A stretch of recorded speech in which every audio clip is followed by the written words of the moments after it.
நீதிக்கும் நேர்மைக்கும் நிலையூட்டும் திருக்கோவில் நீவாய் நிகராக நிறமாக நெருப்பாக காற்றாக நிறைந்திட்ட வானவில் என்ற காட்சியை நாம் பார்க்க முடியும். உடலிலே நோய் ஏற்பட்டால் எங்கே செல்கிறோம்? உடலிலே நோய் ஏற்பட்டால் எங்கே செல்கிறோம்? மருத்துவமனைக்கு செல்கிறோம்.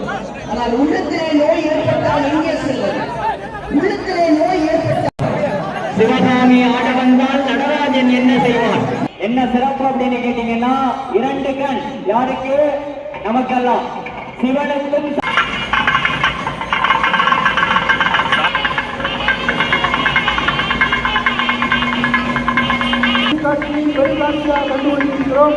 சார் ஸ்டெப்ல நிக்க வேணாம் சார், எல்லாரும் வருவாங்க சார்.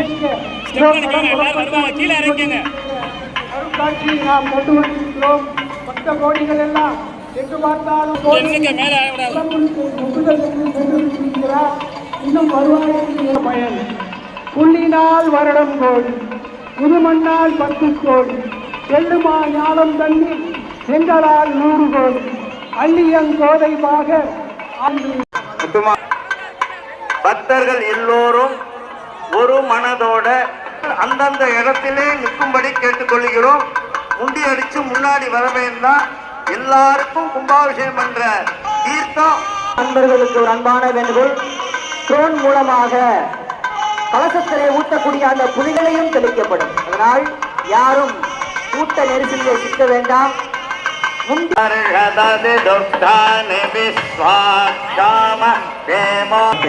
வெற்றியுமாறு அன்பன் கேட்டுக்கொள்கிறோம்.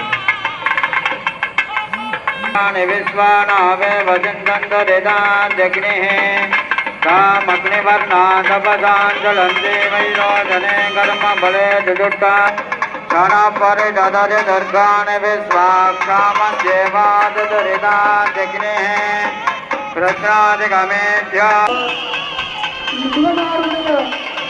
பத்திரமாக வைத்துக் கொள்ள வேண்டும் என்று விழா கமிட்டியாளருடைய உணர்வுகளை பாதுகாப்பாகவும் பத்திரமாகவும் வைத்துக் கொள்ளுங்கள் என்று அவங்களை அன்போடு ஸ்வர்ணபட்சாய வித்மகே ஓம் தத்புருஷாய வித்மகே ஸ்வர்ணபட்சாய தீமகி தன்னோ கருடம் வாழ்த்துகின்றது. யாகசாலையில வெகு சிறப்பாக பூஜை பண்ணிய காரணத்தினால கருட பகவான் வெகு அழகாக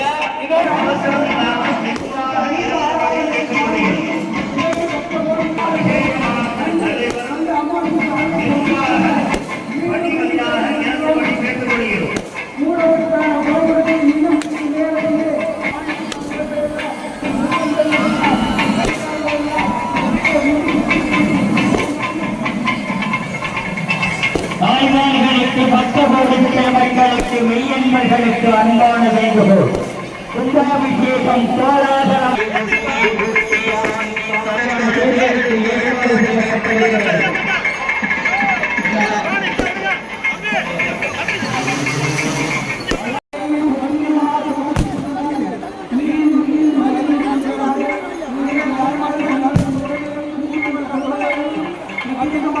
தாய்மார்களுக்கு பக்தர்களுக்கு மக்களுக்கு மெய்யன்பர்களுக்கு அன்பான வேண்டுகோள்.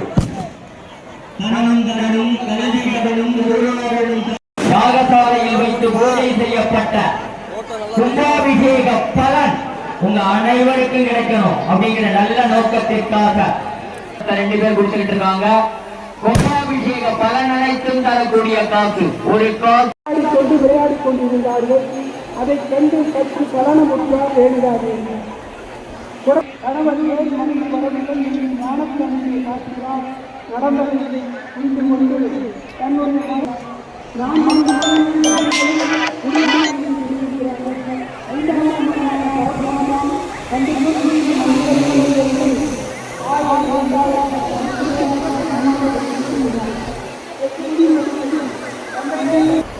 தயவு செய்து கோபுரத்தின் மேல் யாரும் ஏற வேண்டாம். குடமுழுக்கும் முடிந்தவுடன் கோபுரத்தில் ஏறக்கூடாது. அந்த செயலை யாரும் நல்ல செயல் என்று மேலே யாரும் ஏற வேண்டாம்.